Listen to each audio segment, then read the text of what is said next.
myself all over again.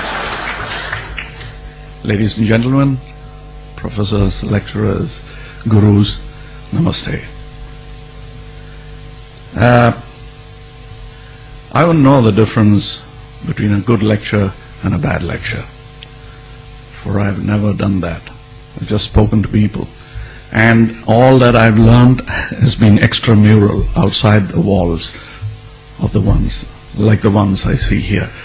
So I've come here as I had gone to my 8th standard annual examination, unprepared.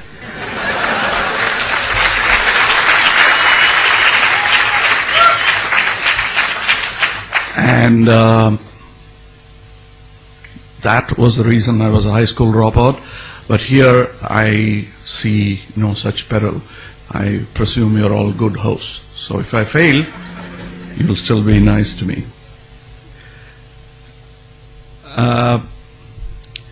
Talking of my learning, it's all been rag-picking through the intellectual garbage that abounds in society. Not that I'm talking ill of my feeding ground, but there are many professor friends of mine who say similar things about university education. But then for me, from the other side, it looks greener. So going back to the old adage, the grass is always greener on the septic tank. Okay. Now that I've said equally good words about you and me, we're all in the same soup. So let's learn to swim as I have, and if you have any particular questions about strokes, let me tell you, because I learned it all on my own. I envy you guys because you have it all on a platter. I would have liked to be here, but I didn't qualify. I was a bit slow. What would take you about 4 or 5 years has taken me 25 years. That's what happens when you don't have an agenda, an academician looking down on your syllabus, looking at your syllabus, and probably looking down too. Some of my professor friends say they're very unhappy the way the country is being educated. It is definitely a change from the McKellow times where we were only creating clerks and babus for governmental use. We've come a long way from there. And if you're wondering why I've not hit the title I've been given, I told you I didn't come prepared. So I'm not going to use the cliche of hitting the title that's given to me. You ask me questions which is pertinent to what you think is the title, and we'll take it up from there, because that's how I learned, through questions. So this is going to be a learning experience for me. If you have questions, please do ask. I spare you lectures. You've heard enough. Thank you. Yes. Good evening, sir. I'm Gautam from first year, and I'm very thankful that I'm in the same stage where you are, at least in the same room. So am I. Go ahead. It's not, and it's like they say, with great power comes great responsibility, and you being so old, I mean, to your, if I'm allowed to say that by measuring your experience in such a young field, that is the Tamil industry, what do you see as a responsibility that's been bestowed on you, and how do you think you'll guide this? You've seen some of the Tamil films, Hindi, even Telugu. I'm a Tamilian. Tamilian. Okay, let's start with where it hurts you. You say, talk of responsibilities. You've seen the film. Do you think we are responsible people at all? Yes. You look at our films, we are irresponsible. That's what comes through them. One or two guys raise a voice in between to make us seem responsible. Yes, there is a responsibility. There is a civic responsibility as much as it is there for a pedestrian. It is there for an actor, a filmmaker too. But we seem to have forgotten in pursuit of working for money bags. I know it is a management school, and I must talk to you about compromises and how to manage. You don't have to compromise. You still can make money. I'm a standing proof.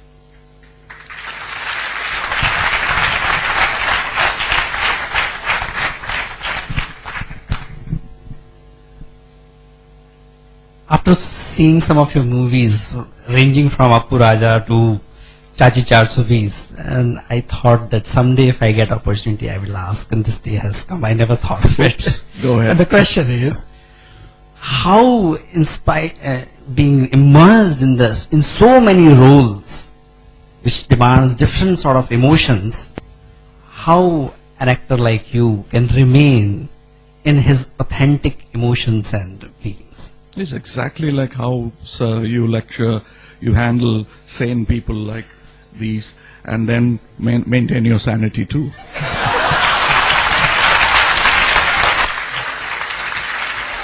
So,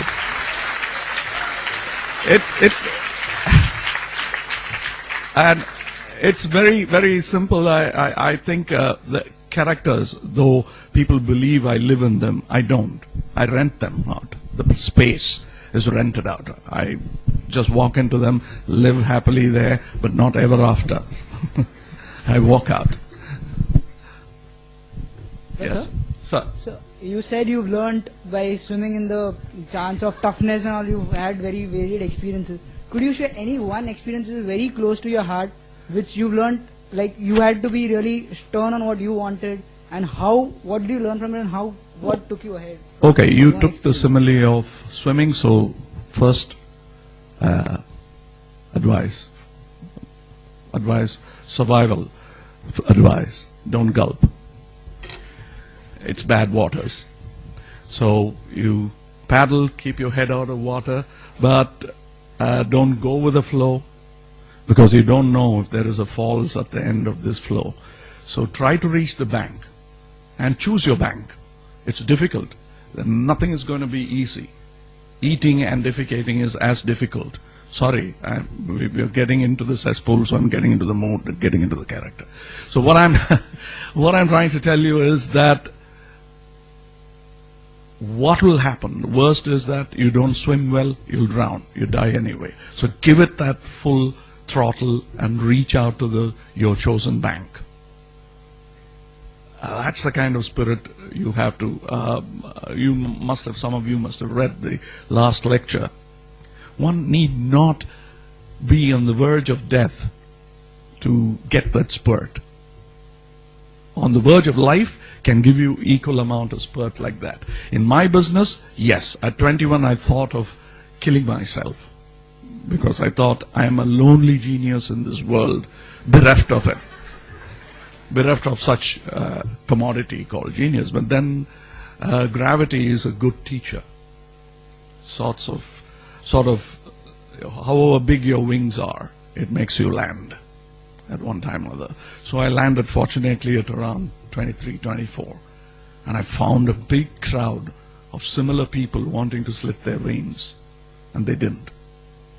They are my friends even today. Not all of them are in films.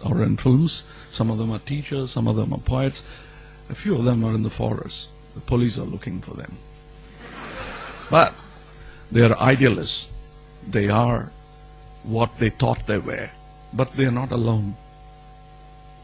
That's what I realized, and that's the turn in my life. Thank you.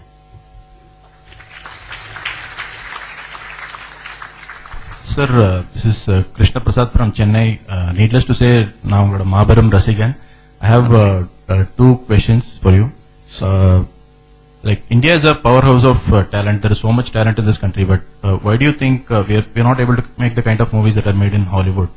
This is my first question. Second question is, today if you see Indian films, many of them are made purely with a commercial purpose. Like just because call sheet of an actor is available, just because you need to make masala movies with complete disregard for script or screenplay. People start making movies.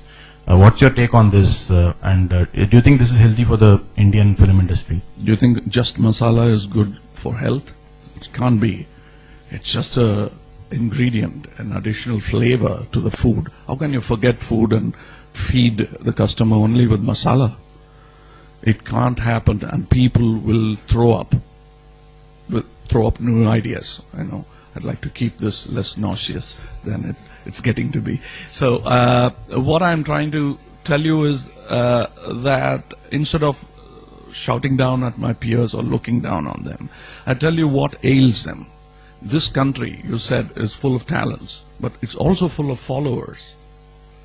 What we need are leaders. And what we need to understand is we are the lawmakers. We don't have to look up at the parliament or at Delhi to make our laws. Our voice will become law. It has. Look at that Gujarati gentleman. I'm a great fan of his. That's because I'm thinking ahead of my times. I'm talking about Mr. Mohandas Karamchand Gandhi. That man is an important hero for me. Not because he's a Mahatma. I have already stripped him off the halo around his head, disrespectfully hoisted there by people with political intent. I am a man, and I look at him as my peer, and I imagine what I would do if I were in his shoes today, and that's what I'm doing within my chosen small spectrum called cinema. If you think I'm arrogating myself to be something as big as Mr. Gandhi, why not? Who knows, there are 20 Kamalhasans and 10 Shivaji Ganeshans sitting here. And throw in a couple of Amitabh Bachchans and Americans. We don't know. So why should you belittle yourself and look up at the dais? I like this arrangement of the dais. It's below you.